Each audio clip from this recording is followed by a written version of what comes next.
I'm going to be showing you a little bit today what I do for the arena familiarization with my horses. As you can see on the screen, we are showing a little bit of the truth tonight with Hylofit. So you get to see the heart rate of the two of us. So as you can see from the beginning, we're both shitting ourselves. I also forgot to warn you, because I'm Australian, everything I will and may say will be offensive. So in most international competitions, people are riding around in the main arena and they're on their 13th extended trot and their 14th time the 1-tempies, just in case they lost it on the way from the stable to the main arena. And then this weird Australian comes in, normally with his horse, the rope halter on. And what I try to teach the horses in the arena familiarization is to be able to set or control their heart rate in the environment that they have to perform in. So I want to talk a little bit about where everybody's focus is when you're on a show. A lot of people are focusing on the test and focusing on the technical aspect of riding, and I like to bring my focus to my horse and what he's thinking, and to be able to create a level of control both physically and then mentally in his body. So I'm going to let you in on a little secret. Keep your eye half on me, because half of the things I say are interesting and the rest is rubbish. The rest of the time you can keep your attention on the board there at the Hylofit figures. And I'm going to let you in on a little pattern. So this is what I do when I go to a competition and I'm bringing my horse in the arena for the familiarization. I'm first starting a pattern. This is like the yoga for horses, that I'm getting control of my inside hind leg, and he's able to bend in the body and lower his head and get to the point where he finds a state of relaxation. Also, what I find by working with the Hylofit is at home, I know what my horse feels like when he comes into the arena, where his heart rate is. And I go through this pattern, this exercise, to try to get them to be able to relax physically, and so that in the end he's able to relax mentally. So all I'm doing is I'm getting the hind legs to turn from my leg, and now I'm getting my front legs to follow the rein. And I'm interested that the horse goes behind and across, behind, across, behind and across. And you notice what happens to his posture as I go through this pattern. And then, of course, now you can see digitally the proof. For all the years I've been crapping on about this TRT method, and people sort of figuring out, is he really getting them relaxed, or is he just talking a load of rubbish? So this is what I look for, that I get my horse. This is a young horse, never been in an international arena, so it's my responsibility to give him the best possible experience. I'm not interested anymore, if you heard my story on the panel last night, of riding around like a hero and showing the big fancy trot and showing off to all the people, because at the end of the day, the people don't really give a shit. But the horse does. So he's the one that's going to remember what happened when he went to that big arena and you did your familiarization. And if he feels a certain tension physically in his body when he goes to that arena, and then you have to go back later in the day when the energy is much higher and you have all the people and the sounds and the potted plant. I'm not going to say pot plant here in the US anymore. I got already told off for that. And so I'm very interested in setting this pattern in my horse so that he knows the physical state he needs to be in, and he doesn't have performance anxiety. He becomes a horse that has the ability to know how to control himself in performance. So you see, now as I'm going along, I'm also getting more relaxed. The more rubbish I talk, the more relaxed I seem to get. It's a bit like when you drink beer. After every beer, you start talking a bit more rubbish and you start to get a bit more relaxed. So after that, I just start normally in the familiarization with following the track, that I can follow the line, and I find also the tempo that's able to fit the horse's balance and the horse's heart rate. It sounds silly, but if I'm automatically taking the tempo up faster than what my horse's heart rate is going, he's automatically feeling that he's not in control of his physical state. If you start to go for a run and you start running really fast before you've warmed up, your body is going at a rate that is quicker than your heart is keeping up. You already start to feel stressed. And this is the same for my horses. I try to get this feeling that he's staying a little bit in the rhythm that I want. I'm not in the beginning worried about where his neck is. I'm not so focused if it's behind the vertical or in front of the vertical or too round or too high, or I just find the rhythm and the balance that's comfortable for the horse. It's not up to me to put him where he should be, it's up to him. So I try to give him the responsibility of finding a position that's comfortable. So again, I don't give a shit who's watching me when I'm in the familiarization. I only want that my horse feels as comfortable as possible. Because when he's feeling as comfortable as possible, then he feels in control of himself. So we're going to test it a little bit now. And for instance, you come into the familiarization and there happens to be something in the arena that the horse might want to look at. And we've all come to that position. That might be the first time you go around the outside of the arena at the competition and the horse sees the goblins in the corner and wants to stop. And the first thing we do is put the leg on to get him forward. Even when you come in the arena and the horse may not go into the arena, he backs up, we put the leg on. What I try to do is give him a reason not to want to be away. So I start to work him a little bit here, and if he sees something, I take the pressure off.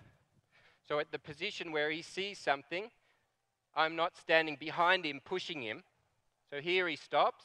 The worst thing I can do now is start to kick him. This is like the spider climbing up the wall. The heart rate starts to go up. And if you imagine a spider crawling up the wall and someone goes behind you and starts to push you, you start to push back. So what I try to think of doing then is leading him through the front legs. So I move the right front, then I move the left hind, then I move the left front, then the right hind. When he makes the decision to go here, I let him think this is the nicest place to be. When he's over here, I start to move him a bit again. I let him feel here, you're going to have to work, move the feet. The only reason he doesn't move is because his feet aren't moving. When he goes to where I want, I take the pressure off.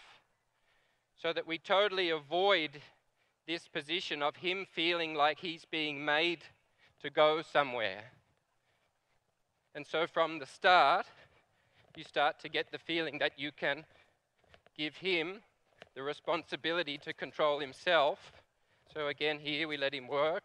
When he comes towards the plastic, I let him relax. So then fairly soon, he doesn't want to be away from the plastic. He doesn't want to be away from maybe the pot plant, maybe it's the judge's box. So taking your horse up to the judge's box and letting him look and thinking he's going to get used to it is the worst possible thing you can do. Because of course it's going to change. But when you teach your horse to be able to control himself and he believes in being able to control himself at that moment, that part, the belief in himself, doesn't change. So it's not about getting him used to something, it's about teaching him how to control himself. That he's in control of his own soundness, both mentally and physically. And of course, these techniques are not just for when you're riding around in competition, but this is also for when you're at home. Oh, good boy. And if your horse is spending the other 23 hours he's not with you, he hears the tractor, he gets tense, he sees someone walk past the barn, he gets tense. So the regular level of the horse's heart rate in his general life is not in control. And if he's like that every time for the 23 hours he's not with you, and you get him out of the stable, and you go to ride him, and you think, God, why is he so bloody tense today? You know, he spent 23 hours shitting himself in the box because he doesn't know how to control himself. So this is what I try to install into the horses so that you get really the idea that they are in control of themselves. And then I start to put it up a little bit. So going back to the familiarization in the ring, as you can see here, he's still young and fresh. So when I'm at home then, I start to try to get the feeling that I can put them then into situations where they're able to control themselves in higher and higher levels of pressure. So for instance, the streamers are coming up here. He's learnt to go over something. Now I'm teaching him to go under something. So the same thing applies. He's thinking, Jesus, you don't want me to go under that, do you? And the worst thing I can do now is put the leg on and kick and kick and kick. Move the front legs. As soon as I move the front legs and he leans a bit forward, it's there that I say, trust your body and follow this posture. The difference between this and this is the difference between, oh shit, I'm not going there, and having to push them through, and then thinking here, and he takes himself through. So these are the techniques that I use at home so that I'm prepared, so that when I then go to the competition, my horse is able to use these tools to be able to get comfortable. And you'll see here, he's a horse with a lot of go, and you'll see when I prepare myself to go, and he says, yeah, I'm going to get going here. I'm going to show you how big I can move. You'll see the heart rate go a little bit up because he's not in control of the feet, not in control of his body. And then the heart rate goes there to 140. When he starts to get in rhythm again, we start to ride a little bit of a pattern. How's your arm? Then you start to see he gets in rhythm, gets into balance again, the heart rate's coming down again. So it's again about not always riding the exercises, but just feeling what the rhythm is. It's if the horse feels good at that moment. You can put the streamers up again, dear, if you like. So then once he's been able to take himself through it, I then teach him that he can perform also a maneuver through it. So all these things that we're teaching them is in preparation for them being able to control themselves in the arena. So really teaching them the pattern of how they can control themselves in an environment that they have no control over. So having the feeling here that in the end, he's seen everything in the arena, but he knows what he has to do. There's no uncertainty. He knows when he comes towards something that he's afraid of, that if he creates a certain posture in his body, he's going to be relaxed. It's then very important in between. You can put your arm down now again, dear. I've rented these students for a while. They're not going to give me help again. It's very important again that I'm able to bring the heart rate back down in the arena familiarization. So I'm warming up before I go in the ring. These patterns that the horse is being able to be in control of his own heart rate. So he feels in his body the same relaxed state as he does when I'm at home. And I get that by getting the figures on the heart rate from Hylofit to be the same as they are at home. And I'm doing this through this pattern till I find the position of rest and my horse can be in the middle of this arena. He is a real dressage horse, by the way. I didn't borrow a Western one just for the demonstration that's more relaxed. So that in this environment, he really learns that he can be in control of himself. And so the 4 elements that I'm making sure that the horse understands how to control himself in, and these elements that are in the environment, in a show, when you go to the forest, when you ride at home and your husband starts the tractor, when the neighbour's dog runs into your yard, when the ducks fly up from the canals here. It's movement, sound, and approach. And when your horse is knowing how to control himself for those 4 things, he's able to, thank you, he's able to then take those tools with him. So now we start to get going. So what do you do when you start to put a bit of pressure on a horse and he starts to get a bit tense? It's gone from 80 to 111. I go back to this pattern. He gets control of his physical state. The moment he starts, I see, because I have a big screen like this at home. No, that's a lie. When I start to feel that my horse is getting relaxed, it's then that I'm taking the pressure off. So the horse is really learning what is the physical action I need to take in my body that gets me relaxed at a moment of tension. So, of course, you won't see too many dressage riders riding around doing this in the warming up because they don't make too many friends with the other riders. So, the idea here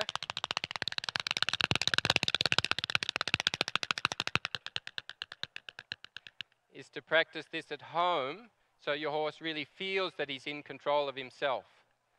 And it sounds silly, but since I've been working and trying to get more of the proof to be able to convince people that a horse can be in control of his own destiny, if you like, that the horse really has a connection to this feeling in his heart. We all know when you're riding somewhere and you get into a position where you think you're going to die, and your horse also thinks he's going to die, and you can hear his heart making that ticking sound. Put your hand up if you've heard your horse's heart making the ticking sound. You know, some bloody idiot. There you go. She knows the fear factor. And you hear your horse's heart going like an electric fence, and you think he's about to have a heart attack. You know, and that affects his physical state. So it is really important that we have the ability to be able to teach our horses to control their physical state and have that connection together with the heart rate, that they can bring themselves into a position of control. And so my job is a little bit done here. The success here today was to be able to bring a young horse into an environment like this and make him feel like he's in control, practice the things that he knows from home, and that he comes in, he has a good experience, and we teach him how to be a performer, that he doesn't have performance anxiety. And of course, we all think and practice a lot about the technical aspect of riding. We're getting piaffe passage for a 9 and a 10 at home, and we make pirouettes 3 times a week because that's the weakness on the horse, so we practice the hell out of that. But how many days of the week do we teach our horses to be able to control themselves in the environment that we want to perform in? And so that's my focus, not only in my everyday training, but also when I go to the show, that my focus is continuing to stay with the horse. Who is my horse and what is he thinking? And that I can create a life for horses better than nature intended. Have a great meal and wine on this side. Enjoy your popcorn and beer on this side. Thanks very much. Have a great evening. My goodness me, Tristan, I think we could listen to you forever. How interesting. What a fabulous demonstration. Let's hear it for Tristan Tucker, ladies and gentlemen.